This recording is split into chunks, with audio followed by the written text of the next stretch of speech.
Welcome, ladies and gentlemen. This is Recover Magazine. Our first interview ever is being done with somebody who is a purpose extraordinaire, Dr. Pepe Marais, who is the co-founder of Joe Public. You've seen many of what Joe Public has done as an advertising agency, but what you don't know is that it is driven by purpose.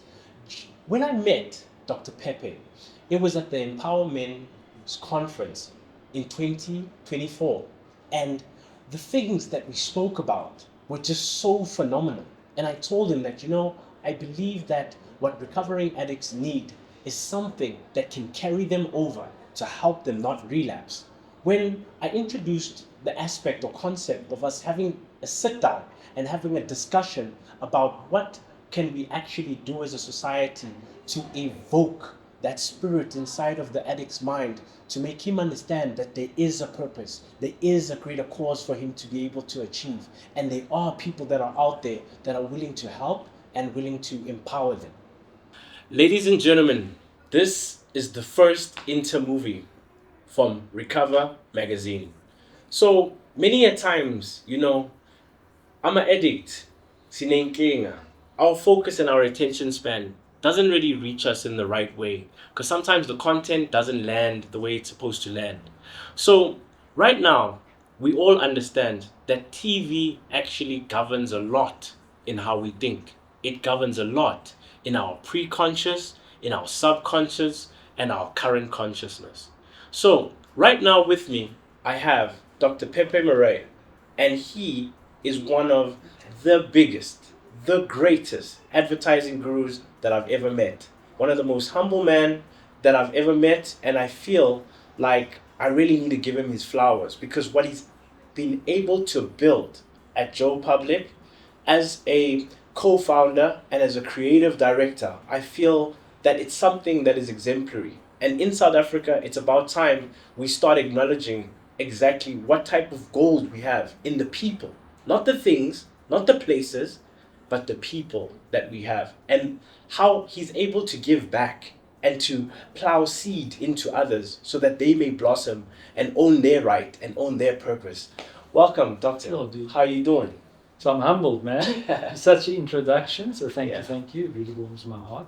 Well, honestly speaking, the day I met you at the Empowerment Conference, I didn't think that in a few months later we'd be sitting on the same couch, I'd be here in your office, and we'd be talking about what happens next for the addict. Yeah. It's amazing, like how difficult December is. It wasn't for me, but it is interesting to see how the social context can pull you off your path because it's the norm. I'm not saying heavy addiction, but just general behavior. Party. I remember when I was still heavily drinking, I would just lose focus. So I can understand you saying that it's a bit of a tough one on that road. Well done. Thank you so much. You've often said that finding your why is the key to personal and professional success. How do you think someone in recovery can discover their purpose, especially after years of being disconnected from themselves? Okay, beautiful. So I think if you ask people who we are, we'll say we are humans. We're humans. I'm only human. I make mistakes. I'm human. And I think we call it humanity. So we're human. But when you look at our real term for who we are, we're human beings. So we've got a humanness and a beingness. And I think we've disconnected from our beingness. And the human is normally named, if you're fortunate enough to have parents, then the parent will give the human a name. And that's who we are. And I'm interested in the vernacular names have got meaning. So I'm always like, is that maybe part of a person's beingness? I don't want to go deep into that, but we each have a beingness, a reason for being here right now. You've got a reason for being. You've gone through a certain journey. I'm of the view it's preordained. We'll never know the truth. Maybe when we die we find out the truth. I don't know. But something happened to your life that has exposed you more to your beingness, because suddenly you're doing something that's more of service to others. So the human is very self-serving, myself included. When I start a business, I do it to make money, to serve myself. So I drive a nice car, my kids go to a nice school. It's all self-serving, I don't give. That's the human behavior. And there's nothing wrong with that behavior, because we have to be self-sustainable, but the being is more in service of others. So now already you're suddenly starting to serve others by making this content. So in the absence of knowing who you be, rather than who you do or who you are, I think you start getting into things like drinking, marijuana, drugs. Because I'm making the assumption that it's because we don't know who we be, so we actually lost. And then we're so bravado, because your ego on the human side is huge. I can do anything, I can say anything, I can treat women like this, I can do whatever. And these are things I still struggle with, how I treat other humans, because of my arrogance of my ego.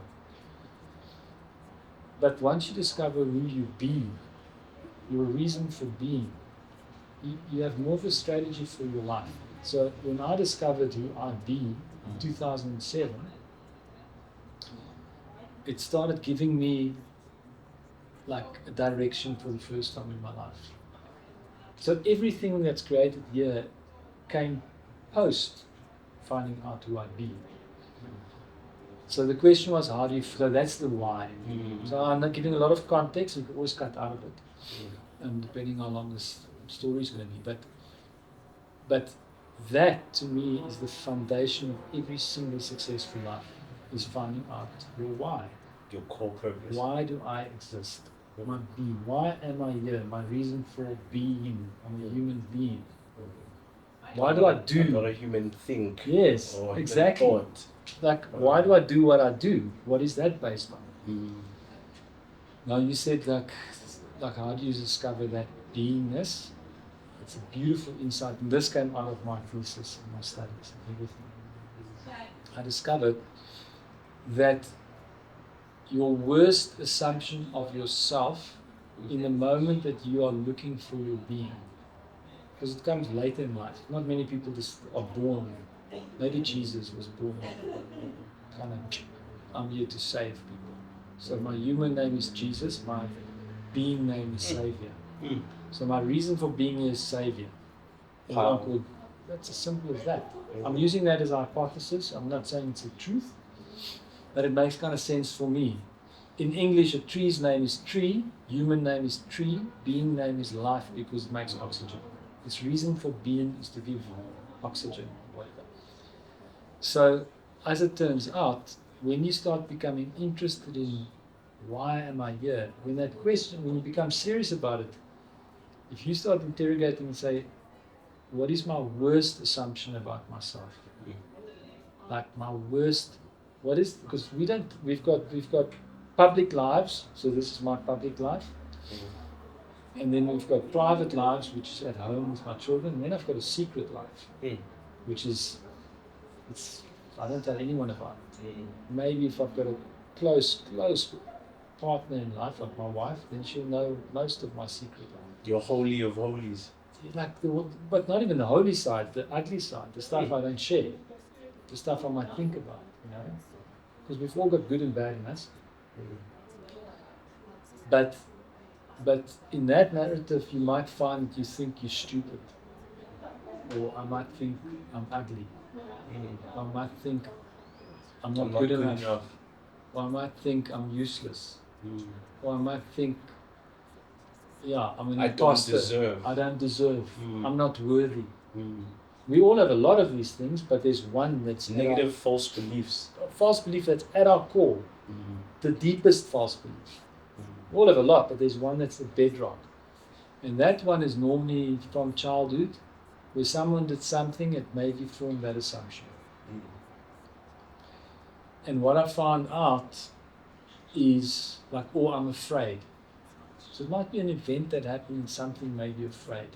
I mean, I met someone the other day, they're afraid of swimming, like 50 years old. And when I interrogated her, they had a near drowning incident at the age of 4. Mm. And they never clicked the two together. So now, if you find that thing, mine was I'm not good enough. Lots of people are not good enough. But you start with that thing. That is the key that unlocks your life. Because that's the furthest opposite of that thing, and it could be many things. I could say I'm not worthy. We're all different. The furthest opposite could be I'm free. Mm. But it could also be I'm worthy. But it could also be I'm amazing. But that negative assumption unlocks the. But that you need a lot of work with that. True. And then once you find that thing, and you start rebuilding your self-belief around that thing.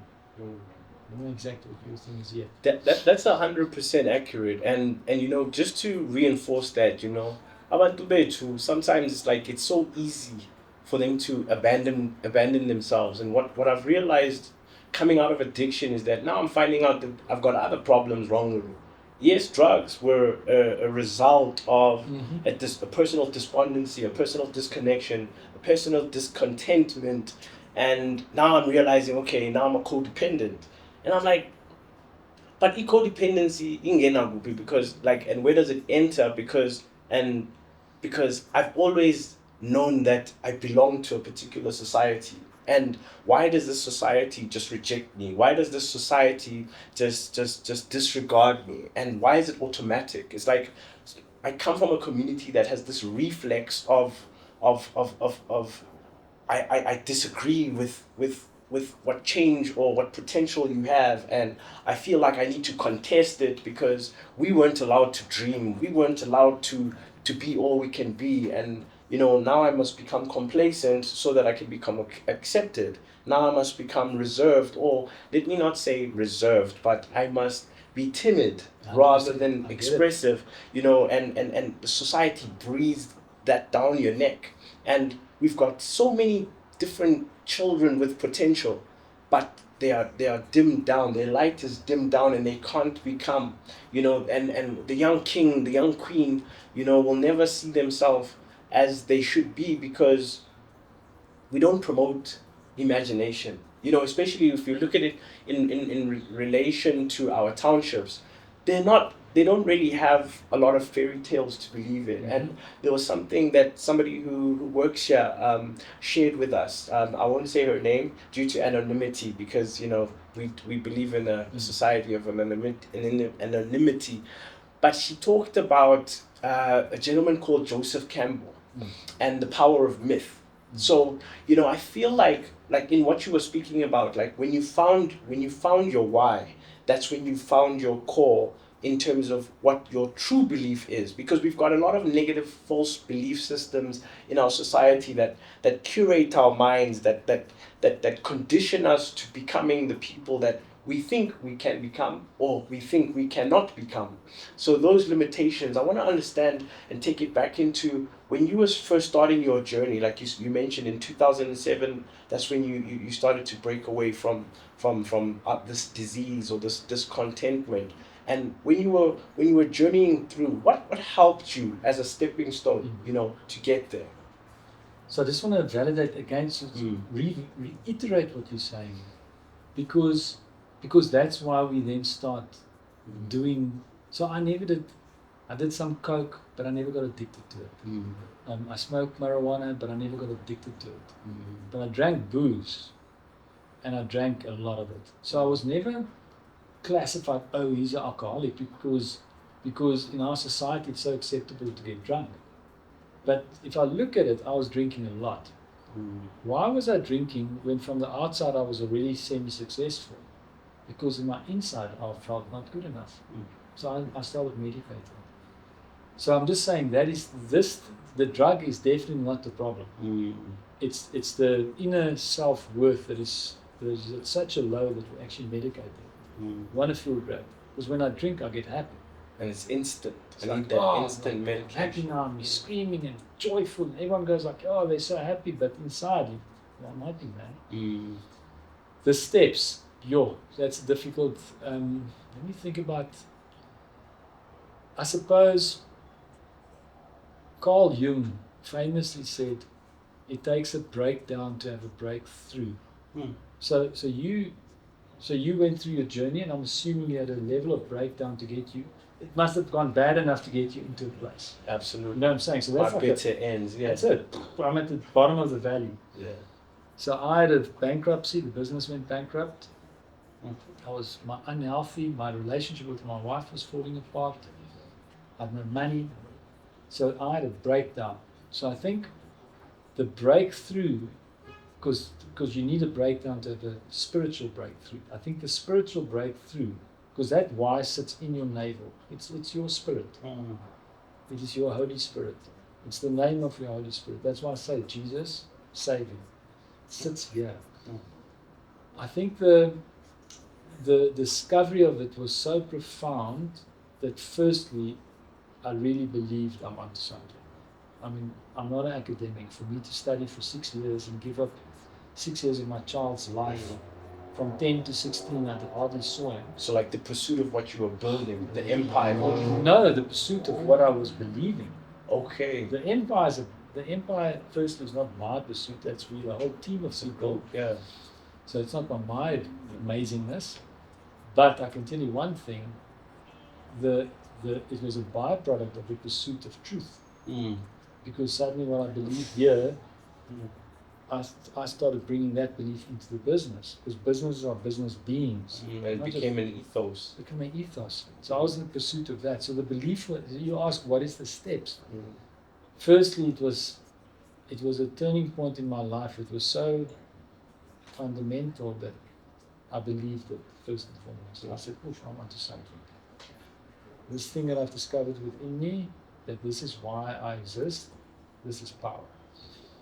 And then it was just repetition and discipline. And to your point, December holidays, all the parties, to say no, because I know it's like anything. If you can say no enough times, no become no. But if you say no 10 times and then yes, you lose fitness on no. Mm. So I was just super disciplined in saying no.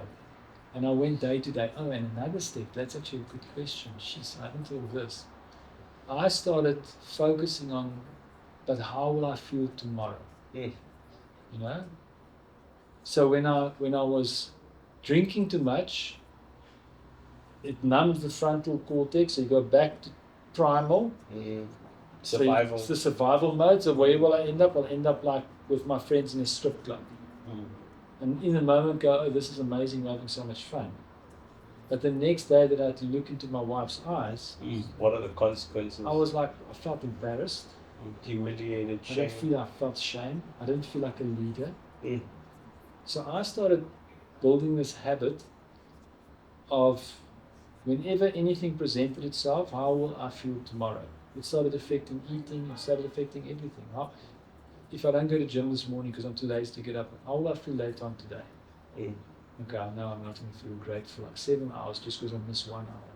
So I started building discipline through considering how I would feel. Personal consideration and accountability. That's big time. Because ultimately, we blame other people, but it's all up to us. It seems to me that today people are divided into two. There are those who want to create and those who want to destroy. Now, these people seem to me to represent the modern poles of good and evil. I would like to advise all people who work, all people who create with their hands, to take in the eye of their minds a journey to the land of Egypt, where I once was.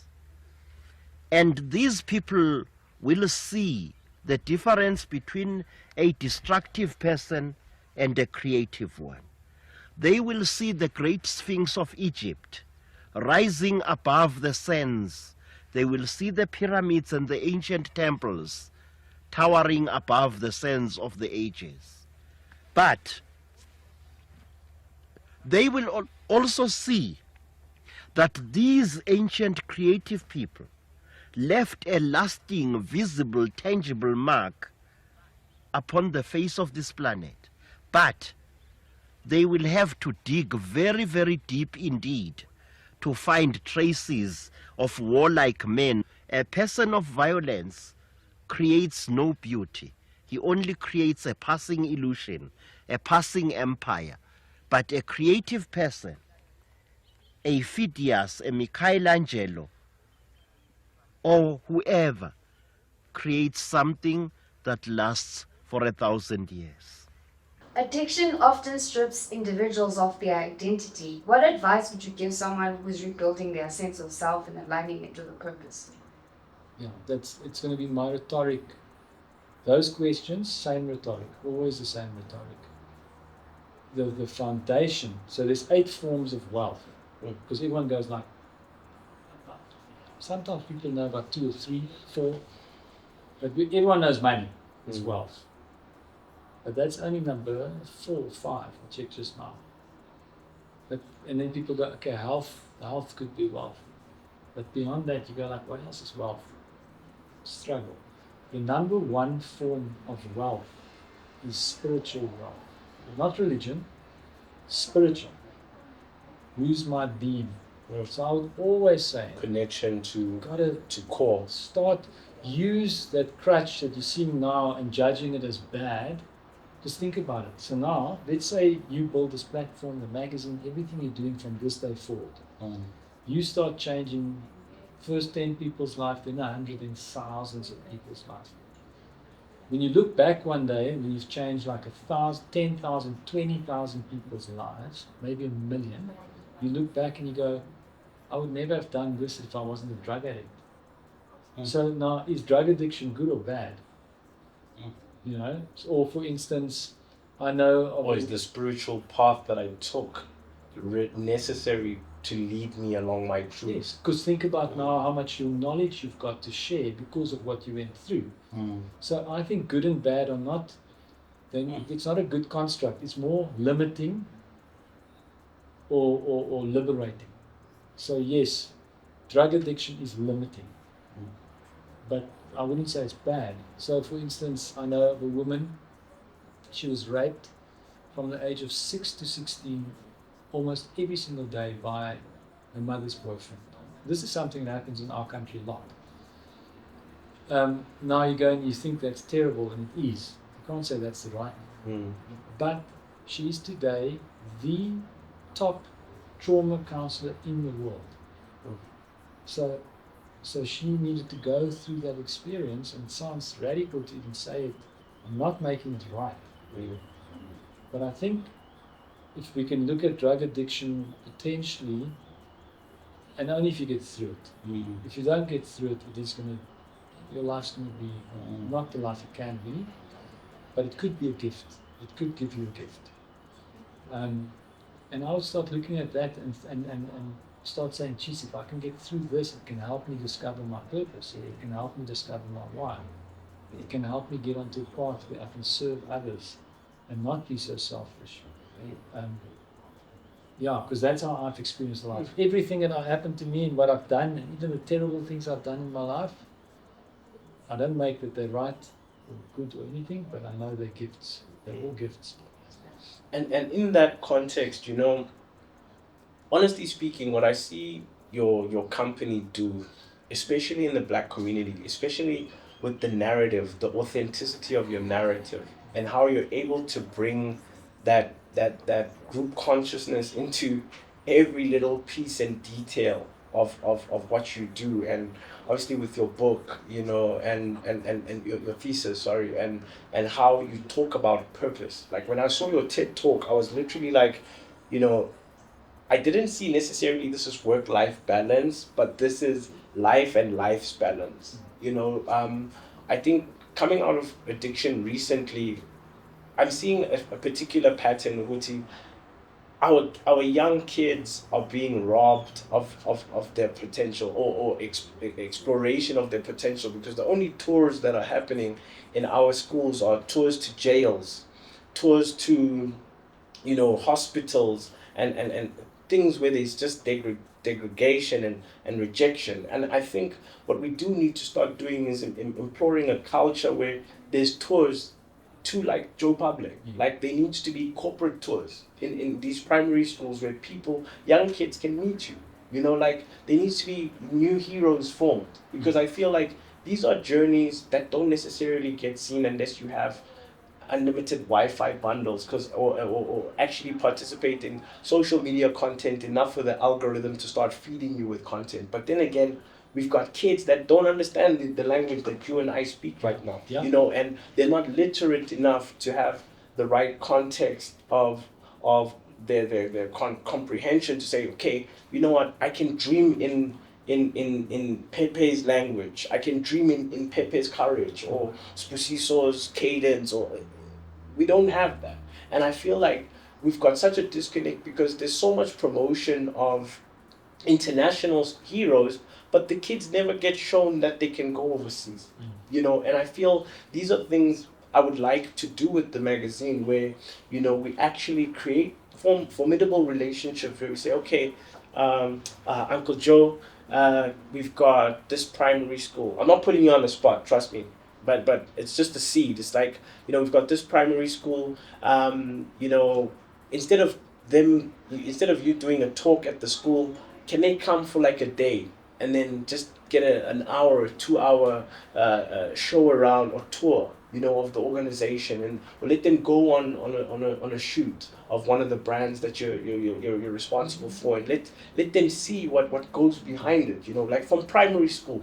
I know they might not get it and they might not want to necessarily be that, but you know, yes, we've got a definite commitment to try and get the addict who is currently in recovery into placements and things like that, but we've also got a responsibility to make sure that we mitigate how many addicts are being born. Correct. You know, there's addicts that are born every day. Correct. There's somebody picking up for the first time right now. There's somebody putting down for the very first time right now. And we got to make sure they never pick up again. So those are some of the ideas we want to bring to the table. Those are some of the things that, you know, if you could circulate around your network sometimes and say, okay, you know, we've thought about it and we could handle it like this, and this is what we would require. So that seed that you're planting, I'll unpack a bit why I then started asking myself, there's this, what do you call it, primatologist, Jane Goodall. She works with gorillas in Middle Africa, Rwanda. The silverbacks. I think I've heard about that. She's amazing. And I read an article, and she said, just like humans are human beings, monkeys are monkey beings. I'll never forget, I read it. I thought, geez, that's interesting. So that means a dog is a dog being. Only if a business is a business being. So that was the key. I went back. That article of Jane Goodall, I mean, you can't make this stuff up. It feels like reading sort of, it's amazing. So I was like, geez, I wonder if a business can be a business being. Because by that stage, I figured out we are human beings. Pepe, greatness, boom. So I wonder what is the one word on the being side of Joe. Because Joe Public is the human name. We gave our child, bricks and mortar child, this human name. The being name. And it's a creative advertising agency. So you go like, the word must be creativity. And that's where we make a mistake, you know. And that's why you can't fabricate your word by just trying to think about it here. It really has to come from here, from the soul. Because if I've got a beauty parlor, I'm going to say my word is beauty. You know, but maybe when I give people confidence, there we go. Spot on. That's spot on. You see, so it's always a layer. Acceptance. Something, whatever. There's something deeper. And when you sell that, people resonate more with it than just beauty is skin deep. So when we interrogated Joe's word, it turns out to be growth. So it's just, okay, but that's obvious. Everyone wants to grow. You want to make more money. So the next step when you find your word is to, because if I say the color red, then what do you think of? You mean different things for different people. All the time. You think of a fire engine, I think of a Ferrari, you think of love, you a rose. You've got to find the word, but then you have to unpack what it means for you. So my word greatness means to bring out the best, the greatness in those around me through bringing it out in myself first. So it's got a to and a through. It's got an intention of service. I want to bring out the best in everyone. I want to bring out greatness in everyone. You say, can I interview you? I go, hey, that's an opportunity to touch 10, 150 people, whatever. But how do I do it? Through bringing out the best in myself first. So I have to stop drinking because it's not bringing out the best in myself. I have to be more disciplined. I have to lose weight. I have to be fitter. I have to eat well. Not even I have to. I want to. In order to live out my purpose. Now I grew up in a house full of anger and lots of anger, daily aggression and violence for 14 years. So now at 56, I still get angry quite quickly. Now I need to fix that because that doesn't bring out the best in other people. So it gives you a strategy. So when you say, school, can a school come here? Well, growth means to serve the growth of our people, our clients, and our country. So when you say, I want to bring a school here, well, it's on purpose. If we say no, we're not delivering on our purpose because we exist to serve the growth of this country. And if 40 kids come here for a few hours, and they get shown around and they get some presentations done by people here, people that come from the township that's successful, and a guy standing or girl will stand in front of them from a township that's earning 80,000 Rand a month, but they come from nothing, and that person tells them X, Y, Z. I mean, that's going to inspire. You can change one of those kids' lives just through them hearing one person. And it's a seed. Another seed that you plant. So absolutely, if you ever have that opportunity ever rises, WhatsApp me and it's going to be like, yes. Powerful. But we will attach a purpose to it. But that's our purpose. Our business purpose is to serve our community, our country. Wow. Through creativity. Wow. You've spoken about overcoming childhood limitations to grow into your potential.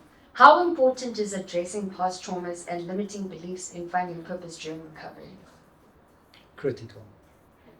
Critical.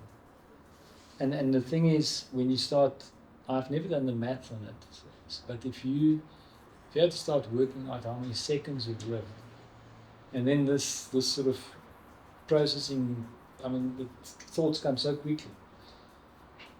And what we don't realize is that every single action in adulthood is linked to childhood trauma.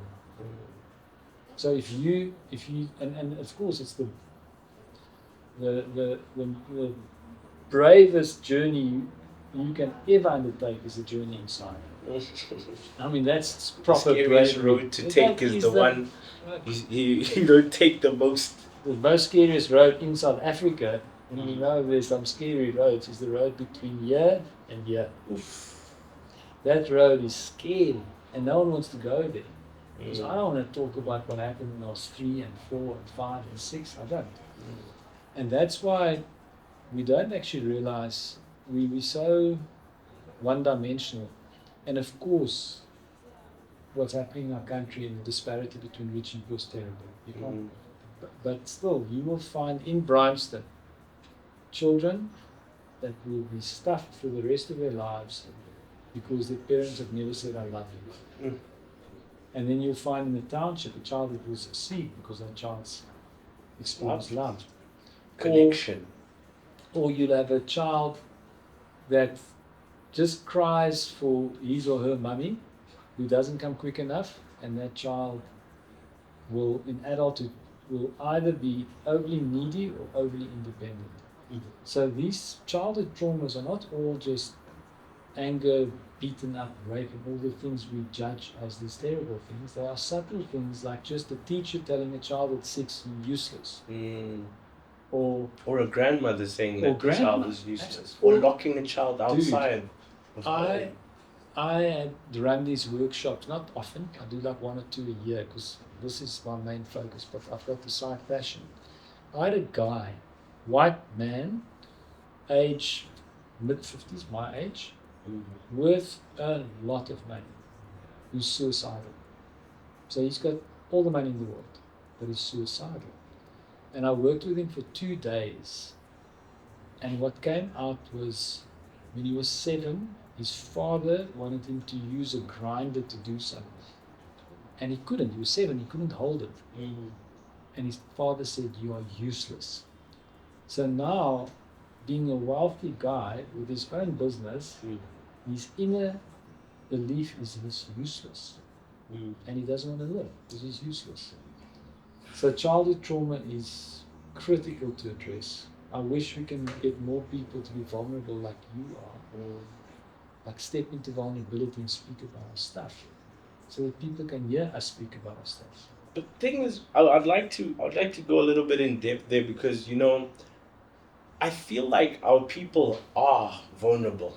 It's just that they're not vulnerable in the right language. They're not vulnerable in the right places. And therefore, it sounds like a useless rhetoric because they're speaking where they're not heard. They are venting in ways that are so wrong. Now, the gender-based violence and femicide that has come across our country is just so disgusting because these are people that their problem is not that they are abusive. Their problem is that there's no way to intervene this person so that he can learn about himself. And he's gone so far into his life that the journey into self is a gravel road with not even potholes, with holes. Let me rephrase it. I wish more people of influence can become more vulnerable. Because I think the people are, but the people of influence aren't always. If I look at the influencers all speak about the superficial. Not all, that's a generalization, but a lot of influencers with people of influence are very superficial. I worked the other day, and I won't mention names here either for privacy, but I worked with the executive of a very serious brand that if I mention the name now, everyone will know. But a team of 17 people, and the CEO became vulnerable in front of his exco. And suddenly everyone became vulnerable. So I'm more speaking about people of influence, because when someone of influence becomes vulnerable, then it opens the door for other people to start speaking about it. And you can only start fixing things if you start speaking about it. And very quickly people were speaking about like childhood trauma. And strategically, honestly speaking, Pepe, you know, I even feel uncomfortable saying Pepe without the doctor because I gotta give you your flowers, but I'll follow my instructions, you know. But that's also what this magazine is about, you know. And I'm thankful that you took the interview, you know, because I want more people to come out, and I want us to be able to talk to more people who are willing to put it in the right context, you know. Like I've also encountered quite a few people in the industry, so I know they're there. You know, it's just about how they feel comfortable to trust the platform. And I want this to resemble that thing. Like, you know, guys, it's okay to come out because they say you can never carry another addict, but pain shared is pain lessened to the addict currently enduring or working through active addiction. I'm an addict. I'm going to be an addict for life. It's just that my addiction is not active. And at any moment, I could be in a position of disparity. I could be in a position of discouragement. And it's who I call in my community that can help me not pick up. And the thing is, we don't have that.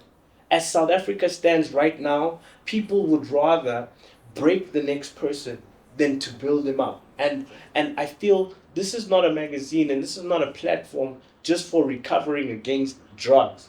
We need to recover the being.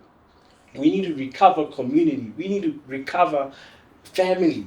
You know, we got such broken families. We got such broken neighborhoods. Our infrastructure is another thing, but that's another story.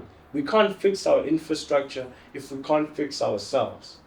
So you made me think now, because I'm sitting here and going, okay, you an addict, and you running this thing, and made me think, I'm not really addict.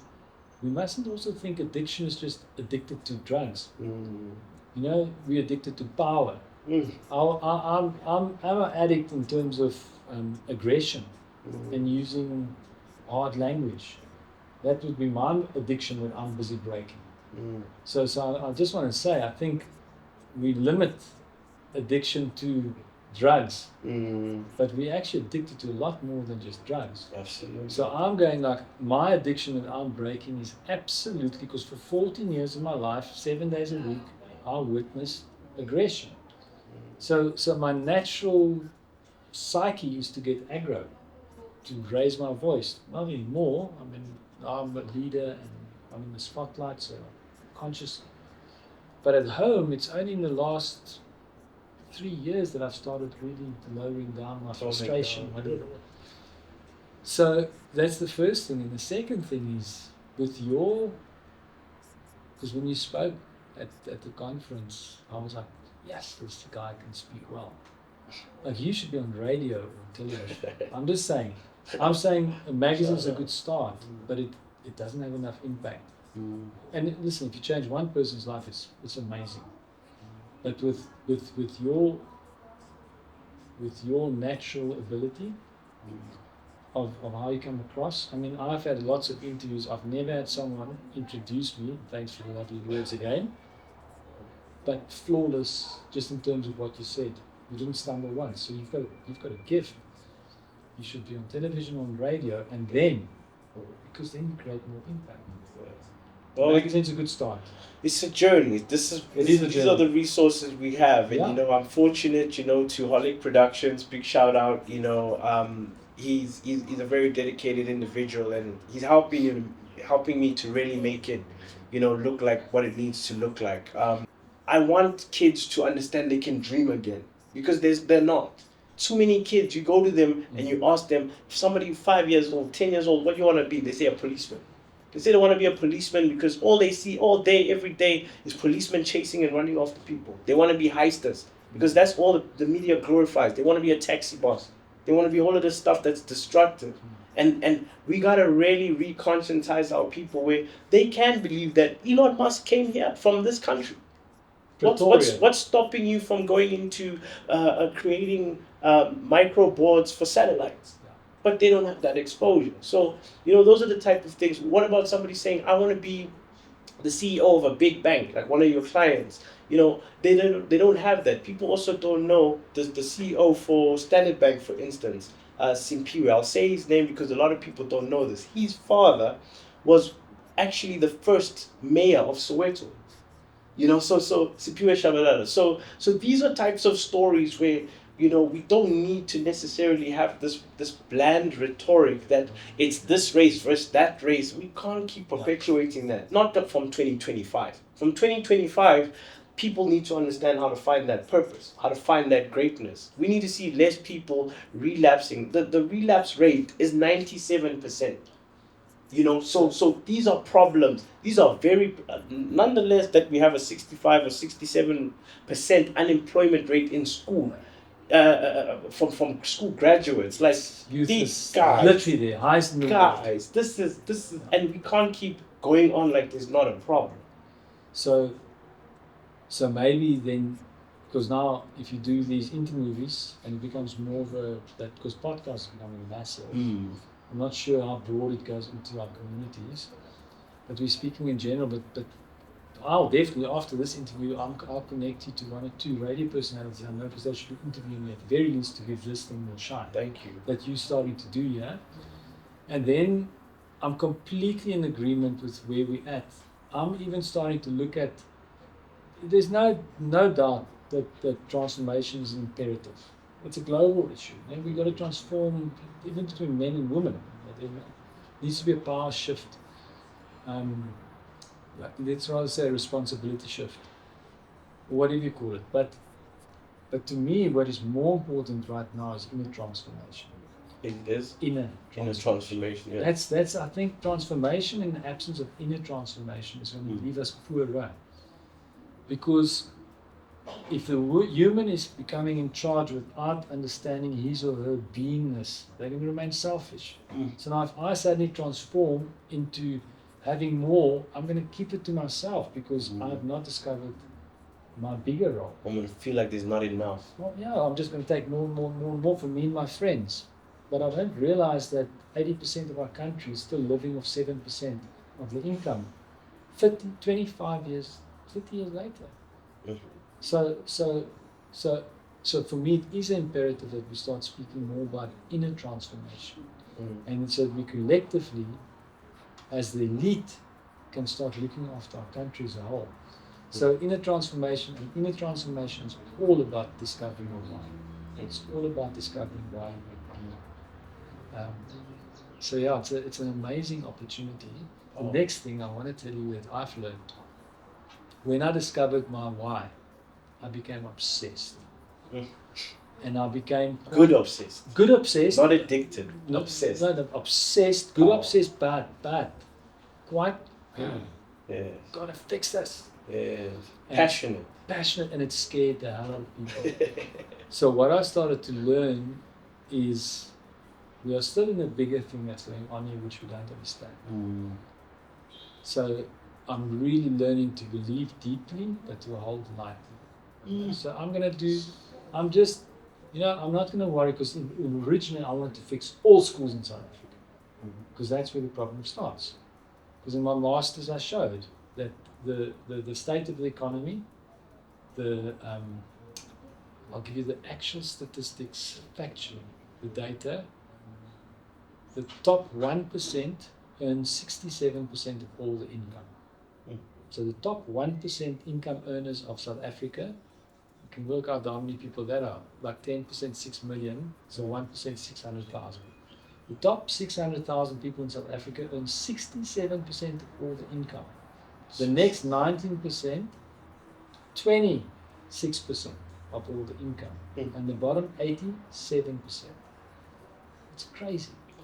And when you actually layer those statistics and you reflect it with the school system, the top schools versus the middle schools versus the bottom schools, it 100% reflect that statistic.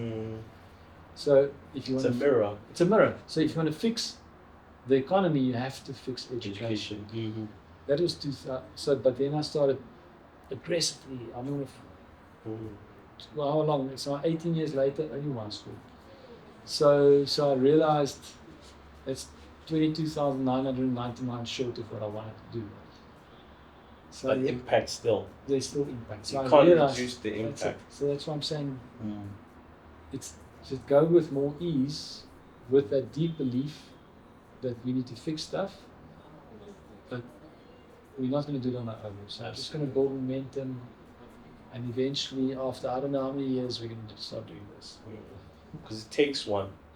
You describe great leaders as humble, courageous, and compassionate. How can someone in recovery embody these qualities to lead their own life and positively influence others?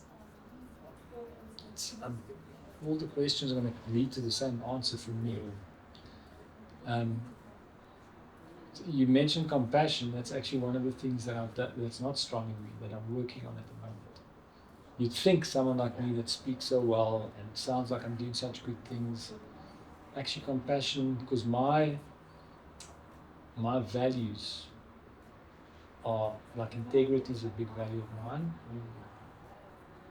Courage, firmness, passion, compassion, and love are my values. But do I live them all to the highest level? That's a work in progress. Because of childhood conditioning. So compassion, what's the word you mentioned? You mentioned another word, but it's similar to compassion, empathy, those seeing the world through someone else's eyes, those are things I'm still working on. Empathy, you know.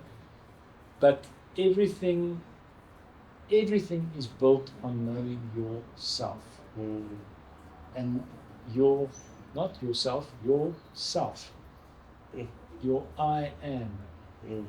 That is the key answer in my view. If I could give a tablet that someone takes and that tablet instantly gives them who's my true me. Because think about it, smoking. So I used to smoke as well, 18 years, just cigarettes. But it says on the packet, warning, smoking kills. Why would we participate in potential suicide? And I think it's because we don't, not even I think, I believe, it's because we don't know ourselves. And that's why because if we knew ourselves, we'd have clarity. So for me, it's always going to come back to, if you're on the road to recovery, the best tool would be to find out who you are at your core. Because you might find out I'm joy. Okay? And maybe the furthest opposite is I'm the most unhappiest person in the world, and that's why I take drugs to medicate. And then you interrogate that and you realize, geez, the reason I feel so unhappy is because no one ever said they loved me. Okay, so now how do I fix that? Okay, well, maybe I should start by loving myself. Okay, cool. How do I practice that? Well, maybe I just look in the mirror and tell myself I love myself. And I start doing that every single day. And if I fall in love with myself, maybe I'll start asking myself, am I doing the best for myself if I love myself? If I love myself, will I be doing this? And I'll start going, no. So that's why I'm saying it's such a powerful tool. And then, because now I'm joy, I'll start going, oh, I like myself. I start feeling more happier. Now, if I'm joy and I'm bringing my parents not joy, because I can just imagine, I've got a son of 16. I mean, he might become a drug. I mean, you never know what life brings. That won't bring me joy, man. Absolutely. So if I'm joy, I'm in this world to bring joy out in others. Is this behavior bringing out joy in others? Does this resonate with my truth?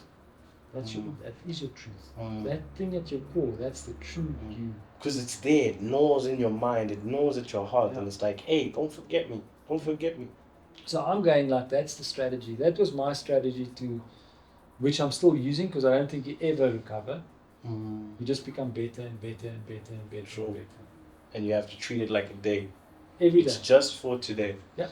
So that's about the last question. And as we wrap up, this is the first time we do it, and I'm thinking of throwing you on the spot because I want to add an insert at the end. But what's the number one video or movie or scene from a movie that you always think about in your mind that always keeps you going? Oh man, that's so funny. I don't know if anyone would know this, because it's like such a white male.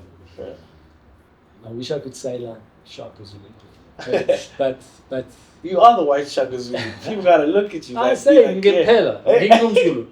But so I'm very proud of South African. I know I'm not African, but I'm very proud of South African. But two movies. I came back from the UK, and I had quite an experience that deeply moved me. In fact, it was in Spain. I was in Spain last year, then through the UK, coming back. And the experience in Spain moved me so deeply. I was in nature for 4 days and 4 nights without food and water. And it really connected me to nature. It was amazing, and the things that it was just off the chart. But then when I flew back, I watched Invictus. Invictus, okay. Man, What's your favorite scene? I cried. My favorite scene was when those Springboks went through the townships and those children were inspired. And I was crying. It's like the second time. I haven't watched the movie for 10 years. I mean, it's got like Hollywood actors and whatever. Yeah, Matt Damon and all that. Matt Damon and a whole bunch. But if I think like the Springboks, their purpose is to inspire South Africa. How? Through winning. So they exist to inspire a country through winning. So they have to win, because if they don't win, then Siya Kolisi can't stand there and inspire our youth. So it goes Springboks. So even though they're patriotic as being a so their name would be rugby. Yeah. But their purpose would be to inspire South Africa. There we go. So their one word is inspire. Yes. Then it's to inspire South Africa. So we're going to use that through in the show. Yeah. Through winning. Don't forget, we got cameras on us at all times. What a bloody joke.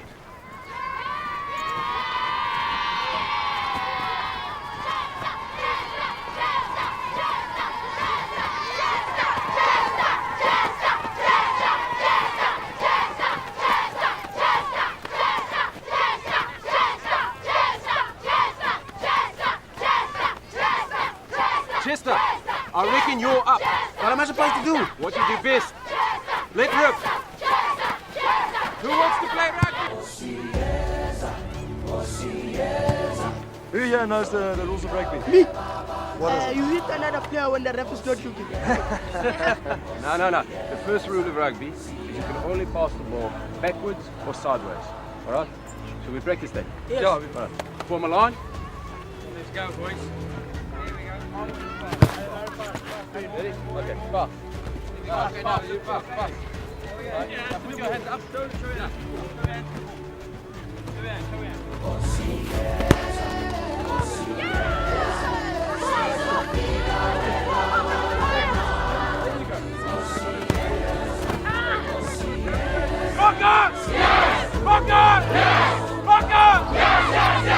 I can attest to that, and I can attest to that. And with that said, I want to really thank you from the bottom of my heart for giving us your time. I won't say giving, because that would mean it's one way, but I feel like, you really empowered my recovery. And like I told you in the beginning, this is really for me to be able to stay clean.